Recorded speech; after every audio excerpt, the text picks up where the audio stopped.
अजीजों, इन दिनों हम खुदाउन की तरफ से बहुत से खास पैगामात को देख रहे हैं और आज का पैगाम कुछ मुख्तलिफ नहीं है। आप खुदा के मुहाफिज हैं। हबक्कूक बाब 2 आयत 1। मैं अपनी दीदगाह पर खड़ा रहूंगा और बुर्ज पर चढ़कर इंतजार करूंगा कि वो मुझसे क्या कहता है और मैं अपनी फरियाद की बाबत क्या जवाब दूं। खुदा आपसे बात करता है और वो कलाम के जरिए करना चाहता है। ऐसा क्यों है? आप नहीं चाहते कि वो आपसे बात करे ताकि वो मनफी बातें ना कहे। वो ऐसा काम नहीं करता। आपको वो लिखना चाहिए जो इसने आपकी तवज्जो दिलाई है ताकि आप इस तरह कामयाब हो जाएं। वो अजीम दरवाजे खुलते जाएं, लेकिन ज्यादातर लोगों को इसका एहसास नहीं है।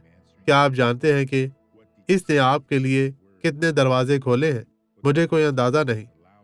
हर कलाम, हर मुकाशवा एक दरवाजा है। आए दुआ करें।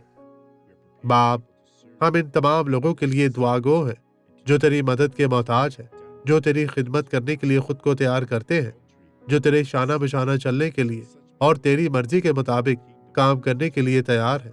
खुदाउंद, इन तमाम मसीहों को, इन तमाम लोगों को, इस कलीसिया को बड़ी बरकत दे। इन्हें छू पाक फरमसा कर और हर तरह की बदी से, हर तरह की कमजोरी से इन्हें निजात दे। यीशु मसीह नासरी के नाम में खुदावंद आपको बरकत दे।